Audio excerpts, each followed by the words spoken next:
Hello, Level Grove students. Hope that you're doing well. This has been several weeks that you've heard from me like this, so I hope it's not growing old yet. Hopefully you've read through the book of Matthew, probably working through the book of Luke now. You've read Matthew, Mark. Hopefully you're in the book of Luke now. Hopefully you're enjoying your time with the Lord. Last couple weeks, I've just given you something short, 5-6 minutes. I'm going to do the same thing tonight. I don't know about you, but when this whole quarantine thing first happened, I kind of didn't know how long it was going to take. And the temptation for me was to essentially put my life on hold. I just kind of felt like this was a timeout from my normal day. It was kind of a timeout from my normal life. I don't know if that's what you felt, but that is what I felt. You know, you're doing everything differently, and so it's like, it just feels weird. But I want to read you something from the book of Philippians, Philippians chapter 1, verse 12. This is Paul writing. He says, "I want you to know, brothers, that what has happened to me has really served to advance the gospel, so that it has become known throughout the whole imperial guard, and to all the rest that my imprisonment is for Christ. And most of the brothers, having become confident in the Lord by my imprisonment, are much more bold to speak the word without fear." So this is the Apostle Paul talking. Paul is in prison at this point when he's writing this book. And he is saying that while he has been in prison, the whole imperial guard has heard about the gospel.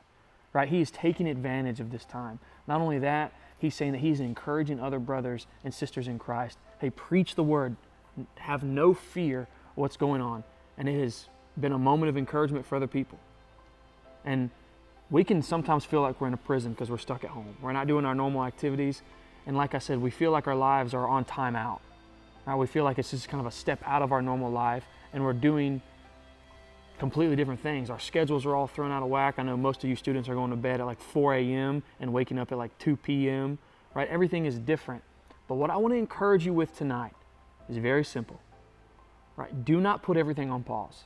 Some things can still happen. Not only that, but they can thrive in this moment. And the number one thing that I'm talking about is glorifying God. Right, you can still spend time with Jesus. We've talked about that the last couple weeks. You can still do that. You can still hear from God. And you can still talk to God. But not only that, you can still tell other people about Jesus. Paul was in prison. He had every excuse to be upset. He had every excuse to stop telling people about Jesus. He was in prison for sharing Christ.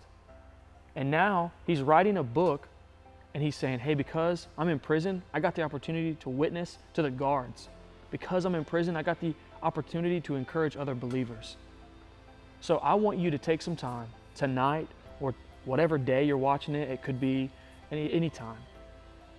Even right now, take some time and I want you to ask God, God, how can you use me during this time? How can you use me during this quarantine?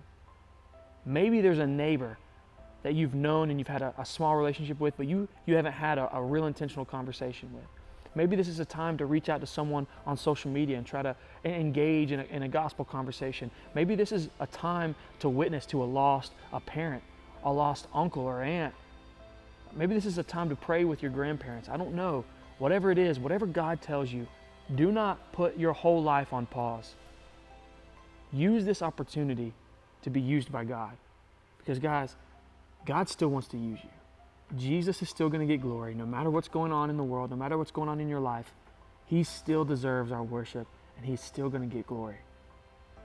Our prayer is that you give him glory and I give him glory in this time no matter what.